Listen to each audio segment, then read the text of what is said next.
Halo semuanya, selamat datang lagi di ulasan mendalam kita.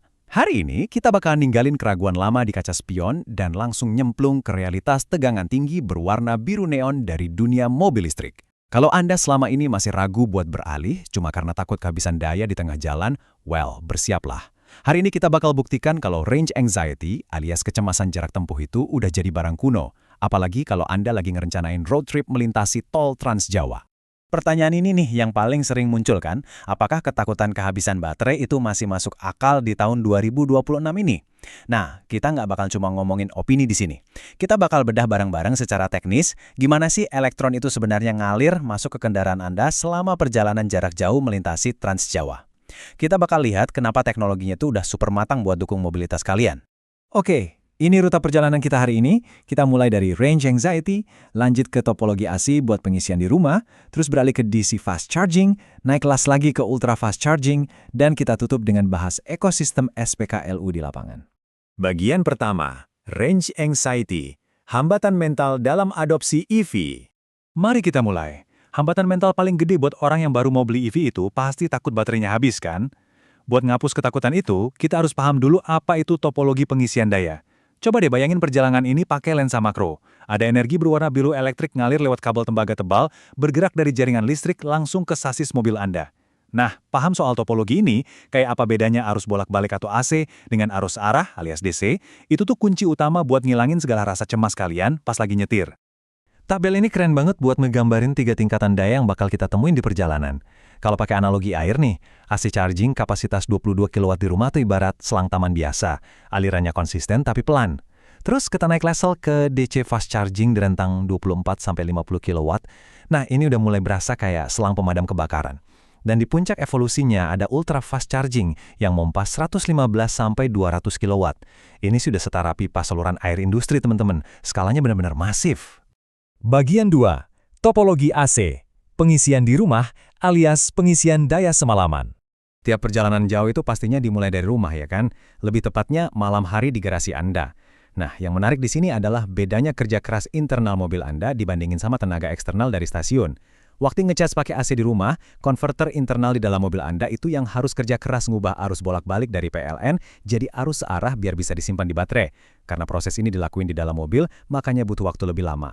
Beda banget sama mesin DC di jalan tol yang ngambil alih kerjaan konversi itu di luar mobil. Daya dorong eksternalnya jadi jauh lebih brutal. Buat contoh praktisnya, coba kita lihat MPV listrik yang lagi hits banget, BYD M6. Kalau pakai wallbox charger berkapasitas 7,7 kW, dari kosong sampai penuh butuh waktu sekitar 7-9 jam.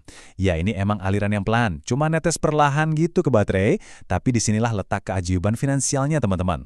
Dengan tarif PLN di Rp1.400 per kilowatt-hour, ngecas semalaman ini asli murah banget dan super hemat di kantong.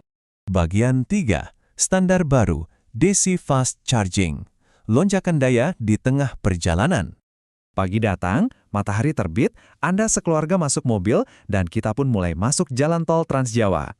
Sesudah nyetir beberapa ratus kilometer, kita pasti butuh ngisi daya ekstra kan? 50 kW. Ini adalah kapasitas tipikal buat mesin DC Fast Charger standar yang gampang banget ditemuin berserakan di rest area. Contohnya di KM 39A atau 42B rute Jakarta Cikampek. Bayangin, daya ini kayak selang bertekanan tinggi yang langsung nyuntikin tenaga balik ke mobil pas Anda lagi santai regangin kaki. Jadi poin krusialnya gini, dengan pakai arus arah langsung dari mesin stasiun, kita nge-bypass alias ngelewatin konverter internal mobil yang lambat tadi. Kita benar-benar maksa plasma biru elektrik padat itu buat langsung nyelonong masuk ke sel-sel baterai dengan kecepatan tinggi. Ini ngubah dinamika kali road trip secara total, bikin kita bisa dapat jarak tempuh yang lumayan cuma dalam waktu istirahat yang wajar. Masuk ke bagian 4, daya puncak ultra fast charging, pemberhentian singkat di jalan tol. Dan sekarang kita sampai di puncak absolut teknologi pengisian daya modern. Ini level yang Anda cari pas cuma pengen mampir beli kopi bentar di rest area besar, terus gas lagi. 200 kW. Di titik-titik krusial kayak KM6B atau KM57A, mesin ultra fast charger siap nyemburin daya masif ini. Nah, biar kabelnya nggak meleleh nahan arus segede itu, stasiun ini pakai kabel dengan sistem pendingin cair yang tebal banget. Arus listriknya ngalir dengan kecepatan sinematik langsung ke mobil Anda. Coba kita lihat gimana proses ini bekerja di lapangan. Di dunia mobil listrik, kita kenal aturan emas 30/80. Tahapannya tuh gini, Anda sampai di stasiun pas sisa baterai sekitar 30%. Anda colokin tuh kabel ultra fast chargernya. Seketika, arus tugas berat di rentang 115-200 kW langsung membanjiri sel baterai dengan intensitas luar biasa. Serius, sebelum kopi Anda habis, mobil udah nyentuh level 80% dan siap diajak jalan lagi. 30 menit, iya, cuma setengah jam. Kita balik ke varian BYD M6 Superior yang baterainya lumayan gede, 71,8 kWh. Pakai charger DC 115 kW, mobil ini bisa melesat dari 30% ke 80% tepat dalam waktu 30-40 menit aja. Ini benar-benar matain mitos lama yang bilang kalau bawa mobil listrik itu bakal buang-buang waktu di jalan. Sama sekali enggak, teman-teman. Bagian 5. Ekosistem SPKLU Trans Jawa. Gimana sih realitas infrastrukturnya di lapangan? Tentu aja ya, semua kecepatan luar biasa tadi nggak bakal ada gunanya kalau colokannya nggak ada di jalan. Tapi ini dia, komitmen nyatanya.